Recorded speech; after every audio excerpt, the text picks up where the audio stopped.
No, lagi kong sinasabi, napakaganda ng oras na ito. Dahil pati ako inantok eh. So, napakagandang oras ng ating tatalakay at pagbabahagi ng salita ng Diyos.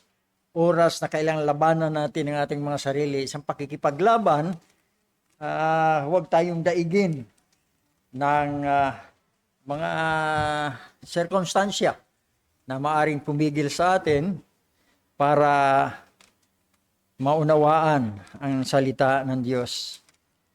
At patuloy tayo sa ating ginagawang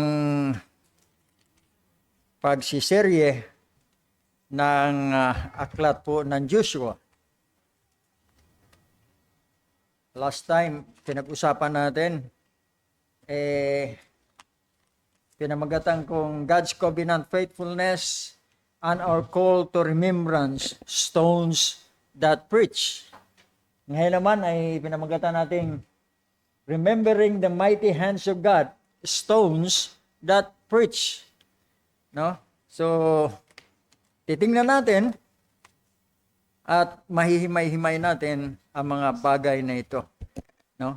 Pero nais ko lang bigyan pansin natin yung ating parallel passage, which is Psalm 78 and verses 4 to 7. Sapagkat doon makikita natin kung paanong ipinag-uutos ng Diyos doon sa mga talatang iyon, pinag-uutos ng Diyos na kailangang ipasa ang kanyang mga mahimalang gawa doon sa mga anak ng kanilang, nung panahon nila, no? At hindi lang sa panahon nila, kundi sa mga anak din natin sa panahon ngayon, kailangang maipasa natin. We have to pass down the work of God sa mga kabataan, sa henerasyon, upang sa kanilang patuloy na pamumuhay ay magkaroon sila ng pagtitiwala sa Diyos. Sinasabi ng mga talata na mayroong tungkulin ang bawat isa na alalahanin ang mga bagay na ginawa ng Diyos. Hindi kailangan itong itago, kundi ito'y ipahayag, ibahagi. Hindi mga kwento, kundi ang ginawa ng Diyos. Naalala ko, may nabasa ako, sabi ko kung si Deacon Edmond ang nag-post noon, na ang mga pagtuturo daw ngayon, they're telling stories to children. Kaya pag tinanong mo ng mga bata, anong maalala nila, yung mga kwento ng mga patungkol sa mga Bible stories. Pero pag tinanong mo, kilala nila ang Diyos ng Biblia, hindi, kwento lang ang kanilang nalalaman. So we have to tell our children kung anong ginawa ng Diyos. Huwag lang kwento, kundi yung mga nangyayari na itinuturo ng Diyos. So ito yung pinakikita dito. Hindi natin dapat itago, kundi ipahayag, ibahagi ang mga ginawa ng Diyos, hindi lang mga kwento. No, masarap makinig sa kwento, pero dapat yung ginawa mismo. No? Pinakikita rin to yung design na nakaugnay sa pag-aalala. Hindi pag-aalala, kundi pag-alala. Kasi pag-aalala, parang ano yun eh. Magkaiba yun, pero pareho spelling, no? Pag-aalala at saka yung pag-alala. Remembering at saka yung anxiety. Magkaiba. No? So, pinakikita ng design ng remembrance doon sa ating parallel passage. It is commanded and it is generational. Dapat pasa-pasa, no? Sabi nga nung nabasong, sabi, it is just one generation to forget God's acts. Pagka hindi mo na ipasa sa henerasyong ito, ang mga bagay na ginawa ng Diyos, hindi na yan malalaman ng sunod na henerasyon. So dapat hindi mapuputol yung pagkikwento, no? Pinakikita rin dito, ang goal ng pag-aalala is para i-set up yung hope na masusumpungan sa Diyos. Hindi makalimutan at hindi kalilimutan ang mga gawa ng Diyos. That we have to keep His commandments. Sapagkat katotohanan, kung akin siyang i-analisa, right believing leads to right living. Dapat yun ang makita natin. Kaya itong Psalms na ito ni Asaph ay muli niyang ikininto ang kasaysayan ng Israel about the rebellions and God's faithfulness. Inano ni Asaph ito, kininto niya sa kabuuan ng Psalm 78. Bakit niya kinuwinto uli or retell the history of Israel's rebellion and God's faithfulness para hindi po natin maulit yung kanilang karanasan of sin of forgetting, kasalanan ng pagkakalimot. Kaya nga sinabi natin, ang ating title ngayon is Remembering the Mighty Hands of God, Stones that Preach. At binasa kanina ng ating presider ang ating teksto. Ang gusto kong makita natin, mga kapatid, habang tayo nagtatalakay, yung pinaka-idea na gustong ma-infuse natin sa ating mga isipan na ipinag-uutos ng Diyos sa kanyang bayan na alalahanin yung kanyang mga saving acts, yung mga gawang pagliligtas. Pinag-uutos ito ng Diyos upang yung future generation magkakaroon sila ng banal na pagkatakot sa Diyos at maglagak sila ng kanilang pagtitiwala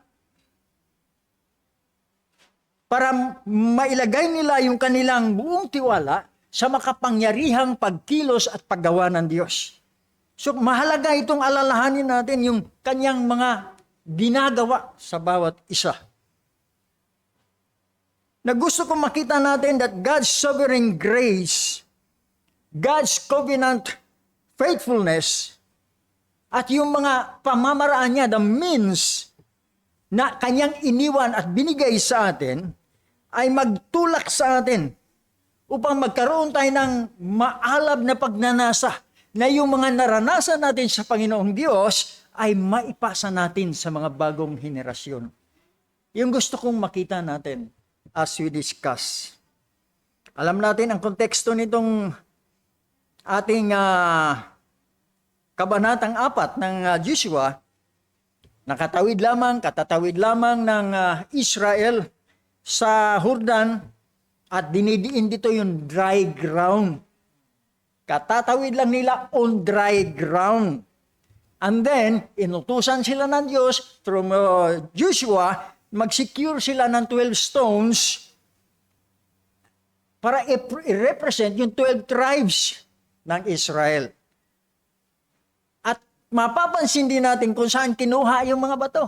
Kinuha yung mga bato doon mismo sa pinakamalalim na bahagi ng Ilog Jordan.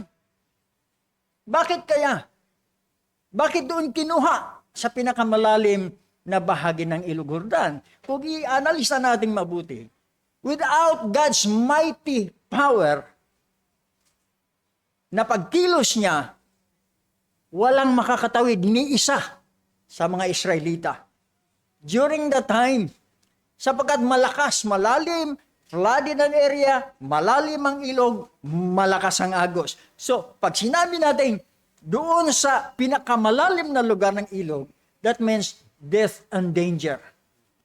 Kung hindi pinatuyo ng Diyos, hindi pinatigil ng Diyos yung agos ng tubig. So, maliwanag, doon pinakuha para ma-picture that there is danger doon sa area na yon. Doon sila kumuha ng 12 bato, hindi bato na, ito yung mga boulder siguro ito dahil pinapasan. No? So makikita natin itong mga bagay ito. Then, itong mga batong ito ay sinet up ni Joshua as memorials. Tinayo niya as monument.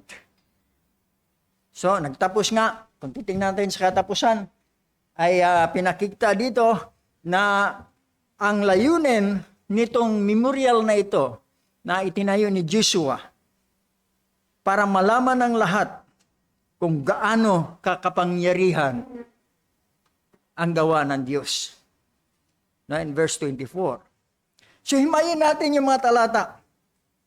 Although last time, makikita natin, nasasagasaan na rin natin dahil almost pari-parehas ang kanilang mga passages. Pag binasa mo, pari-parehas. So titingnan natin. Una, na nais kong makita natin is that God appoints memorial for remembrance in verses 8, 9, and 20. In verse 8, ang sabi, the people of Israel did just as Joshua commands. Inutusan ng Diyos si Joshua, inutos ni Joshua sa mga tao. At ginawa ng mga tao ang pinag-uutos sa kanila. And then, sabi doon in verse 20, and Joshua set up 12 stones in Gilgal. Itong Gilgal, ito yung lugar na pagkaahon nila sa ilog, ito yung malapit sa Jericho, at ito yung ginawa lang base before they invade the entire Canaan area. So dito sila nagkampo. Malapit sa Jericho dahil ito yung unan lang sasalakayin. And then, the entire area of Canaan. So makikita natin ang bagay nito. Sinet up niya yung 12 stones in Gilgal. Ang maliwanag mapapansin natin dito, ang Diyos mismo ang nag-initiate upang gumawa sila ng tanda na dapat nilang laging maalala. Just like nung binanggit ko lang last sharing natin. Ang Diyos mismo ang nag-initiate, nagkusa siya, gawin ninyo ito bilang tanda. Siyang gumawa, hindi niya ito hinahayaan doon sa mga human creativity. Ngayon sa panahon natin, it's human creativity. Ang mga church ngayon maraming ginagawa na ang pinakikita yung kakayanan ng tao. Marami silang dinadagdag. Pero dito, merong paraan ng Diyos sa paraan ng Diyos, not on human creativity. No, makikita natin. Hindi niya hinayaan ito na sa scheme ng tao, mangyayari yung kanyang gustong tanda na mamaalala niya ang gawa ng Diyos. Siya ang nag-utos at pinakuha niya ng mga bato as visible signs. Kita, maalala nila every time na siguro pag dumadaan yung mga Israelita sa lugar na yon ng Gilgal, makikita na ito yung tanda na ginawa ng Diyos sa atin. No? Ang punto ko rito, ang Diyos mismo ang nag-accommodate sa ating mga weaknesses. Ano yung mga weaknesses natin? Aminin natin sa hindi. We are all prone to forget. Lagi makakalimutin tayo. Hindi natin maitatanggi na napaka madali nating makalimot. Sabi ko nga nung last time yung ginawa ng Diyos ngayon, after 24 hours nakakalimutan na natin because you are so busy of many things. Marami tayong ginagawa, marami tayong iniisip. Kaya minsan yung ginawa ng Diyos sa atin yung araw na ito, kinabukasan limot na natin. Kaya meron siyang mga binibigay na mga visible signs. Tangible means. Ano yung mga tangible means na iniwan ng Diyos para sa atin? Para patuloy natin siyang maalala. Hindi natin siya makalimutan. Inaral natin dito sa ating Sunday schools, napakaraming means na ginawa sa Diyos, ng Diyos na iniwan sa atin. Una na nga rito, yung kanyang mga salita. This is the means of God, sharing His words, para lagi natin siya maalala. Ano pa? The sacraments. Ano yung mga sacraments natin? Dalawa, baptism and communion. Iniwanan din ng Diyos ito para sa atin, para laging maalala natin yung ginawa ng ating Panginoon si Kristo. And many other memorials. Para hindi natin siya makalimutan. Lagi natin siyang maalala. Lahat ng bagay na ginawa ng Diyos para sa atin ay hindi natin makakalimutan. Sapagat ito mga stones na ito mga memorials na ito mga visible signs na ito, it always point back doon sa gawa ng Diyos. Ang itinuturo lagi nito, kung anong ginawa ng Diyos, hindi kung ano ang ginawa ng tao. Sa panahon natin, yayabang nag-aagawan pa Hindi, project ni ano yan, project ni ganito yan. Hindi nila makikita na mga bagay nito nangyayari under God's sovereign plan. Kaya minsan, ang tao, minsan lumalabas yung kayabangan eh. Ang gusto yung mga ginagawa nila parang kanila. Hindi na nakita na gawa ng Diyos. So the stones, or these signs, these visible signs, point back to God's act, not doon sa kayang gawin ng tao. Mapapansin natin, 12 stones for 12 tribes. Ano mapapansin natin dito? Walang pangalan ng mga bayaning binanggit. Ang binanggit lang, kumuha kayo ng 12 bato para i-represent yung 12 tribo ng mga Israelita. Walang binanggit na bayani na maaring ipagmamalaki. It only points to God, who parted the Jordan, who stopped the flow of the Jordan water. Ito yung tinuturo. Hindi sinasabi rito, yung mga tao na yan, ang galing. Pinigil nila yung tubig para umagos. Kagaya na kwento ko nung nakaraan, pagka nanghuli kami ng mga isda sa ilog, haharangan namin ng bato sa baba para matuyo rito. Madaling hulihin yung mga isda. Dito hindi ganon. Hindi ginawa ng tao, ang Diyos mismo. Pag umapak ang iyong mga paa sa tubig na yan, dala ninyo ang Ark of the Covenant, the flow of the water will stop, will be cut. At ang lawak nun, sa dami ng mga Israelitang tatawid. Imagine mo, yung kasama lang nila sa half tribe lang, 2.5 tribe, is 400,000 soldiers. Ano pa yung karami ng natirang tribo na tatawid? Napakarami, so napakalawak ng pinatigil na pagdaloy ng tubig. So mapapansin natin, itong mga visible signs na pointed to God who parted the Jordan River. Hindi ang tao ang gumawa. Mighty hands of God. Ngayon, ang tanong ko, paano natin ito iugnay sa buhay natin bilang mga mananampalataya? Ano ang kaugnayan nito? What is the relevance nito sa buhay natin bilang mga mananampalataya? Ano relevance nito doon sa mga signs niya? Sapagkat yung stones of remembrance o these visible signs na binigay ng Diyos sa atin, sa panahong ito, the Lord's Supper and baptism. And these are all the visible signs na iniwan sa atin. At ito nga bagay nito, hindi ito mahika. Hindi ito magic na masasabi natin na iniwanan ng Diyos sa atin. All of this are ordained signs that preach to the eyes of each and every one of us.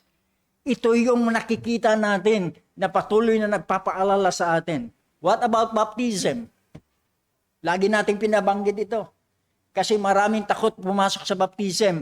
In fact, hindi naiintindihan kung ano ang baptism. Na iniwanan ng Diyos na dapat isakatuparan ng mga nais maging kabahagi sa sambahayan ng Diyos. You have to undergo baptism for what? For public confession of your allegiance to Christ. For public confession that you're now a part of the body of Christ. That you are now cleansed. Na ikaw ngay bago na. Kagaya na preaching kanina. Bagong nilalang. You have the new identity. You are now a Christian. So you undergo baptism to prove that you are God's anak na ng Diyos. Naubusan ako ng English doon. Na anak ka ng Diyos. Munti nang kinapos. So makikita natin bagay na ito. About communion. When you take communion, you will always remember yung ginawa ng ating Panginoon si Kristo.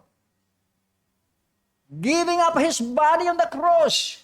Shedding His blood. So lagi nating naalala every time na makipag-partake tayo rito. And sometimes, hindi ito binibigyang halaga ng iba. and claiming to be children of God, then pinababayaan ang mga bagay nito. Kaya nga lagi tayo nananawagan eh. If you are a part of a church, you are a member of a church, you have to partake this Eucharist para tayo ma-identified as children of God. So hindi natin pababayaan ito mga stones na ito or the visible signs ng ating pagiging mananampalataya. At isang bagay pa na maunawaan natin dito sa mga visible signs na ito, hindi ito yung mga tinatawag nating, ano ba sa Tagalog yung nostalgia? Pagbabalik tanaw. Hindi natin binabalik tanaw yung mga nakakalungkot, mga masasayang bagay. Hindi ito pag-alala sa mga nakaraan. All this remembrance ay alalahanin at iproklama ang mga ginawa ng Diyos sa atin. Hindi lang natin alalahanin, ay ako. Alam mo yun, born again Christian ako, 1987. Aba, yun lang ang naalala, 1987. Hindi maisir yung anong ginawa ng Diyos sa'yo. Bakit mo sinasabing Christian ka? Bakit mo sinasabing born again ka? Anong ginawa ng Diyos? Hindi yung 1987, tinanggap ko ang Panginoon. Ano ngayon? Ano nangyari sa buhay mo? Yun dapat ang sinishare natin. Yun dapat ang naalala natin na ginawa ng Diyos. We have to proclaim. Isikan points natin, God commands testimony. Para saan? For the next generation. Gaya na sabi ni Pastor Joey, kami nasa prime time na kami. Pinahaba ko lang dahil pinaiiksi niya eh. So we need new generation. At paano magsimol ng mga bagong henerasyon kung yung mga bagay na ginawa ng Diyos, hindi natin ibabahagi. Hindi natin isi-share, hindi natin ipaproclaim. So God commands testimony para sa new generation. Ang sabi, verses 21 and 22, when your children ask their fathers in times to come, what do the stones means?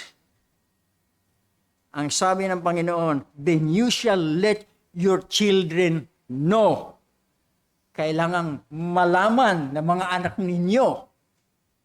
Ano yung dapat malaman? Yung ginawa. Yung kanilang naranasan. Sa madaling salita, kung uunawain natin sa buhay natin ngayon, dapat maunawaan that faith must be passed down. Yung pananampalataya dapat maipapasa natin. Because God's covenant is generational. Pasa-pasa. No? By generation. At pagdating dito sa sinasabi nating God's covenant is generational, parents are the primary discipler. Mga magulang ang primary discipler. Huwag niyong iaasa sa mga pastor lang dahil hindi man laging kasama ang mga anak niyang pastor. Kayo ang lagi niyong kasama mga anak niyo. You have to be a discipler. Sabi nga sa Deuteronomy chapter 6 and verse 6 and 7, huwag niyong alisin mga salita sa inyong mga puso, sa inyong isip. Ibahagi ninyo ito. I-share ninyo ito sa inyong mga anak. Ituro ninyo, ang buo sa Tagalog nga, ituro ninyo buong sikap. Ang sabi. The church. Ito yung dapat na makikita natin. Sa ating mga karanasan. Karanasan ng mga Israelita, tinagubilin sila, ibahagi ninyo yan, sabihin niyo sa mga anak niya, the same with us today. Ibahagi natin, i-share natin sa ating mga anak. Pag hindi natin i-share to sa ating mga anak, hindi natin ikikwento ang ginawa ng Diyos sa ating mga anak, ang social media at ang mga nakapaligid sa mundong ito, sila ang magtuturo sa ating mga anak. Mauunahan tayo ng mundong magturo sa ating mga anak. Pag nagpabaya tayo. Kaya dapat unahan natin ang mundo. Lalo ngayon, laganap. Ang mga gadget na yan. Pag hindi natin sila natuturuan, ang mundo ang magtuturo sa kanila. We have to be the primary discipler. Faith must be passed down. Pag nagtanong sila, the answer should always be the gospel story. Dapat yun ang laging sagot natin sa mga tanong. At hindi lang sa ating mga anak, mga kaibigan, na magtatanong, bakit nagkaganyan ka? Sabihin natin kung anong ginawa ng Ebanghelyo ni Kristo sa buhay natin. Verse 22, sabi, Israel passed over this Jordan. Sabihin niyo sa mga anak ninyo that Israel passed over this Jordan on dry ground. At maliwanag ang kwento. It speaks about God's deliverance. Paano sila iniligtas ng Diyos? Remember, napakahirap na naging buhay na sa Ehipto, nilabas sila ng Diyos. Ngayon, papasok na sa lupang pangako, dumaan pa rin sila sa ilog ng Jordan. And it's God's mighty work. God's deliverance. Ito dapat ikwento. Hindi natin ikwento yung gawa ng tao, man's effort. It should be God who has done all these things for us. Dapat yun ang mai-share natin. Pag nagtanong ang mga anak natin, magtanong ang mga kultura in the near future, ano ang sasagot natin? God. Ito yung ginawa ng Diyos. At ang pinag-uusapan natin dito is the covenant nurture. Ito yung ating agreement with the Lord. Ito yung ating tipan sa Diyos. We have all this responsibility to share ang ginawa ng Diyos sa buhay natin. Huwag tayong mahiya, mag-share. Huwag tayong magpabaya. Meron tayong pakipagkasundo sa Diyos na ang mga bagay na ating naranasan dapat ipasa natin doon sa ating mga henerasyong darating. We have to teach people, our children, other people around us about total depravity. We have to teach people, our children, and everyone around us about total grace of God. Na wala tayong magawa para sa sarili natin. Ang mga Israelita walang nagawa. Unless ang Diyos ang kumilos, pinutol ang pagdaloy ng tubig, and nakatawid sila on dry ground. The same with us. We are totally depraved, and we receive the total grace of God sa ginawa ng ating Panginoon Kristo. Wala tayong magagawa, ang Diyos ang gumawa. So dapat hindi natin makalimutan to, at ito yung ating kwento. Ito yung sagot natin sa mga magtatanong. Ay, Brad Bill, bakit ganyan ang buhay mo ngayon? Ano sasabihin ko? Magaling kasi ako eh. Dapat ang sasabihin ko, binago ako ng Diyos eh. Tinawag ako ng Diyos eh. Tinubos niya ako sa aking pagiging makasalanan. Hindi yung, magaling kasi ako eh. Ang daling magaling. Nasaan yung mga magagaling? Sa sobrang talino, nasaan na yung mga matatalino? Pasakop tayo sa soberanong kalooban ng Diyos. Sapagkat tayo lahat ay tumanggap ng biyaya, the total grace na ginawa ng Diyos. Because we are totally depraved people. So ito yun dapat. Ituro natin ito. Sa ating mga anak. Kung anong ginawa ng Diyos, at naalala natin ang ginawa ng Diyos, then you have to tell, share sa lahat ng mga kahalubilo natin, not only our family, sa lahat ng mga kahalubilo natin. Bakit gusto ng Diyos na alalahanin natin at pahayag ang mga bagay na ito? Yung third point natin. Because God's purpose is for His glory and to infuse fear of the Lord. Ano yung fear? Takot? Minsan, mali yung pagkaunawa natin sa fear ng Biblia. The fear of Biblia is reverence. Meron kang pagkatakot na ma-offend mo ang isang banal na Diyos. So that's reverence.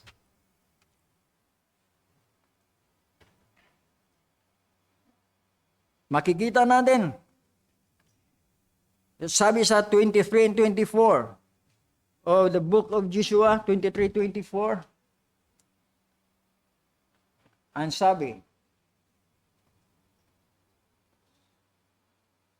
"For the Lord your God dried up the waters of the Jordan for you until you passed over, as the Lord our God, your God, did to the Red Sea, which he dried up for us until we passed over." 24. "So that all the peoples of the earth may know that the hands of the Lord is mighty, that you may fear the Lord your God forever." Fear the Lord your God forever. So the goal of remembrance, the goal of remembering is for the glory of God. Para makita sa buong bansa, sa lahat ng bansa, ang kanyang kabutihan. All the people of the earth may know. So, ang mission ng bawat isang mananampalatayang Kristiyano, ang mission ng iglesia flows from the memory of what God has done. Ito yung dala-dala natin. Because we remember, then we can witness. Ano i-witness mo kung hindi mo maalala anong ginawa ng Diyos sa'yo? No? Kaya nga, sabi ko, yung mayroong witness doon, no? Testimony ng dalawang magiging bagong membro. Basahin niyo lang, malalaman niyo. Ano yung kanilang karanasan? Bakit nila nais maging kabahagi sa iglesia? Because they experience. So we remember, then we can witness. Ang resulta ng fear of the Lord, tunay na pagkatakot, reverence, trust, and worship. Hindi takot yung terror. No? Hindi ka natatakot, nanginginig ka sa takot. Minsan, panakot natin sa mga anak natin yan . Sige, pag gumawa ka na masama, magagalit sa yung Diyos. Yung bata, nanginginig na sa takot sa Diyos. Imbis na sabihin mo, ayaw ng Diyos yan. Mahal ka ng Diyos, ayaw ng Diyos na magganyan ka. Hindi ka gugustuhin ng Diyos. Minsan, na-infuse natin sa mga batang yun, isang masungit na Diyos. Hindi nila nakikita na ang Diyos is loving, merciful, forgiving. No? So, dapat makikita natin mga bagay na ito. They should have learned to give reverence to God. They have to learn to trust in the Lord and then worship. No? Hindi takot.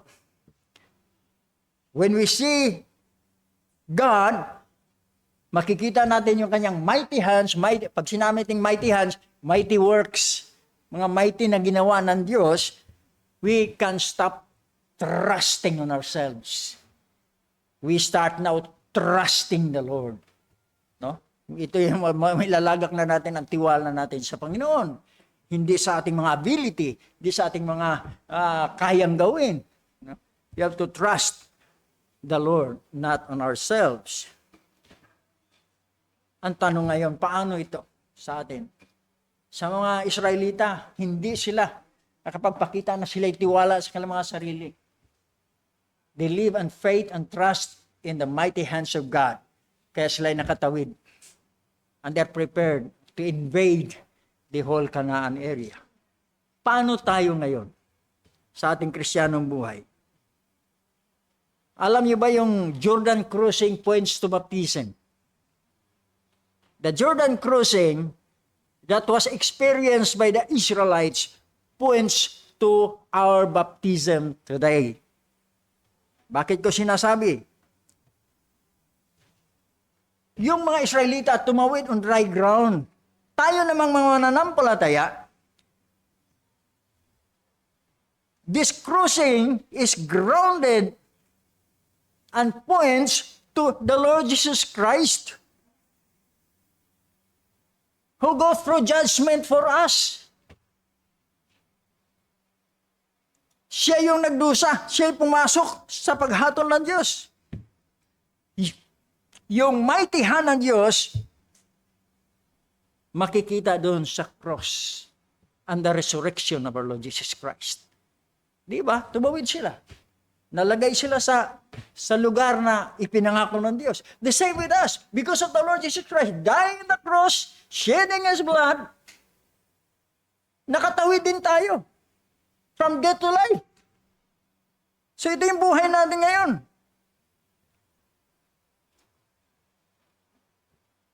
Yung mighty hands ng Diyos na ating naranasan is the cross and the resurrection of the Lord Jesus Christ. At maliwanag, buong kasaysayan ay naglalatag at nagpapakita ng kapangyarihan ng Diyos at ang kanyang biyaya. Kaya dapat siya lang ang mabibigyan ng glory. Everything we experience ay hindi sa ating kakayanan. Ginawa ito lahat ng Diyos para sa atin, so we have to give all the glory to God. Soli Deo Gloria. Wala sa atin. At hindi sa atin. Dahil kung sa atin lang, wala tayong magagawa.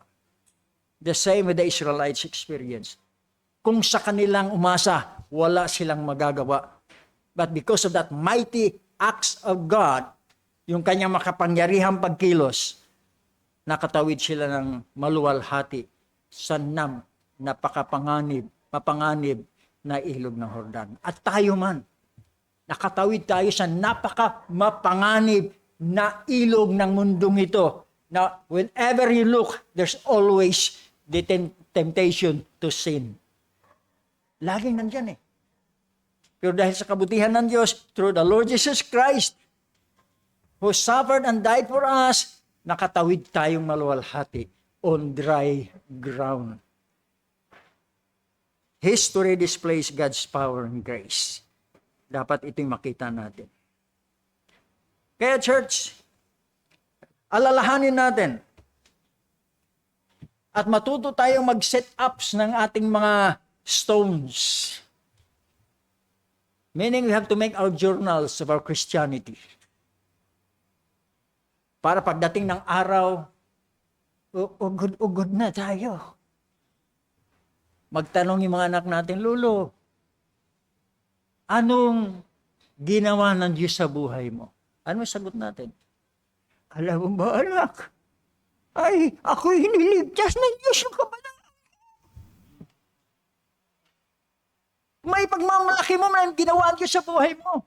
Doon sa mga anak mo. You have to set up our stones. We have to have journals of God's faithfulness para hindi natin makalimutan. Sabi ko nga nung nakaraan, di ba? Para lang album lang yan eh. Nagpa-picture ka sa iyong baptism. Pag medyo may nakalimutan ka, you open up your album. Uy, nabautismohan pala ako ni Pastor Tony. Pastor Tony, salamat. Ikaw nagbautismo sa akin. Uy, nasiran pala ako ni Deacon Leo. Deacon Leo, salamat kung hindi sa'yo, hindi ako matuto. Yung mga kanyang bagay, those are journals na magpapaalala sa atin sa mga ginagawa ng Diyos, ng kanyang katapatan. At huwag natin kalimutan, we must participate in of all the means of grace na ibinigay ng Diyos sa atin. We must participate. Kaya huwag nating pabayaan. Ayaw mo? We have to teach until the next generation. Huwag nating i-assume sa mga sarili natin na yung mga bata alam na nila. Alam na nila yan. Wag kang mag-assume. I-share mo. Wag mong sabihin na, alam na nila yan. Narinig na nila yan. Naka-attend na sila sa mga Sunday schools. And then we are assuming na alam na nila. No, we still have to teach children of what really God's doing. Yung mga ginagawa niya sa buhay natin. We have to tell the next generation not to assume. Kailangan sabihin natin sa kanila kung ano ang ginagawa ng Diyos para sa atin. We have to have that reverence in God and then proclaim. Kailangan magkaroon tayo ng pagkamangha sa kabutihan ng Diyos. Makita natin yung kanyang makapangyarihang pagkilos at hayaan nating malaman ng mundo. Christians, tinawag tayo ng Diyos at hayaan sa pamamagitan ng buhay natin, masalamin na ang kapangyarihan ng Diyos sa atin mismong mga buhay. Masalamin nila. Pag nakita ka ng mga tao, uy, napakaraming problema ni kapatid na Larry. Pero tingnan mo, masaya pa rin. Parang walang problema, pero maraming problema ang dinadala. Bakit? Kasi tiwala sa Diyos. There is peace in trusting a mighty God. There is peace in putting all the trust in a holy God, a mighty God. So we have to have that reverence and we have to proclaim the goodness of God, the mighty hands of God. We have to tell people that God has the might to save. Kaya niyang iligtas ka. Kaya niyang alisin ka sa iyong kalagayan ngayon sa mundo. Pag tinawag ka ng Diyos sa pamamaraan niya, hindi mo siya matatanggihan and you will always have that fear of God. So, ang challenge natin, maunawaan natin, una, kayo mga kapatid natin na wala pa sa Panginoon, ang challenge ko po sa inyo, huwag kayong mag-alinlangan. Because time will come na wala ng pagkakataon, the door will be shut. Pag nasarado na pinto, wala ka ng pagkakataon. Ngayon na lang ang pagkakataon natin na maranasan ang kabutihan ng Diyos. Kaya hinahamon ko kayo. Isipin natin ang ating buhay. Huwag lamang ang buhay natin dito. Ang sabi ng Biblia, we are only strangers. Merong ipinangako ang Diyos. Ang Israel, naglingkod sa Ehipto for 400 years. At dahil sa kanilang disobedience, nagpaikot-ikot sila sa ilang for 40 years. Hanggang sa nagkamatay na yung mga doubtful people.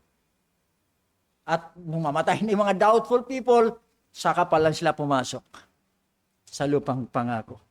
So we have. And for us Christians, let our life preach. Hayaan natin ang buhay natin ang magpahayag ng kabutihan ng Diyos sa mga taong nakamasid sa atin. Maraming nakamasid sa atin. At binabantayan lang tayo magkamali. Minsan ang Kristiyano pa nga nakamasid sa atin, umaming Kristiyano, binabantayan ka. So mag-ingat tayo, let our life preach. Kailangan titingnan tayo ng mga tao at makita nila ang Diyos sa ating buhay. How mighty God is sa ating uri ng pamumuhay. Our testimony is our evangelism.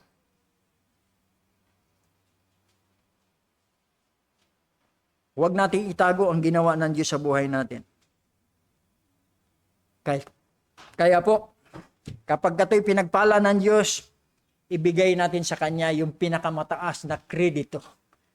Ginawa ng Diyos yan, hindi sa iyo. Pasalamat ka, tinawag ka ng Diyos. Pasalamat ka, kasama ka sa bayan ng Diyos. Pasalamat ka, naririnig mong lagi ang salita ng Diyos. Let us live away Mamuhay tayo sa paraang ang mga taong makakita sa atin ay magtatanong, why are you so peaceful? Sa gitna ng mga ganitong kaguluhan, sa buhay, sa mundo, sa ating mga karanasan, bakit tayo payapa? Ano isasagot natin? Because God is with me. God is with us. Sa goal po natin, church, as I close, the people around us would say that church, ang iglesyang yan, ang Diyos nila is a mighty God. Yun ang masasabi ng mga tao pag nakita tayo. As an individual and as a church, that God we serve is a mighty God. Amen. Let's pray. Panginoon Diyos, maraming salamat po. Ikaw ang tumawag sa amin. Kayo rin ang patuloy na naglalagay sa amin ng mga bagay na aming maalala upang hindi ka namin makalimutan. Kaya maraming salamat sa iyong kabutihang loob, sa iyong katapatan.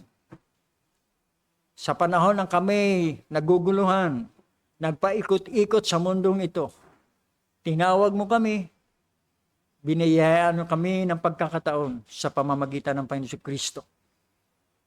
Inilipat mo kami mula sa kamatayan tungo sa buhay. Kaya salamat sa iyong kabutihan loob, Panginoon Diyos. Salamat sa iyong mga habaging kalooban at naranasan namin ng kapayapaan sa gitna ng magulong mundong ito. Pinupuri ka namin sa iyong kabutihan ito. Marami pong salamat. Ang aking dalangin sa tanging pangalan ng Panginoon Kristo. Amen.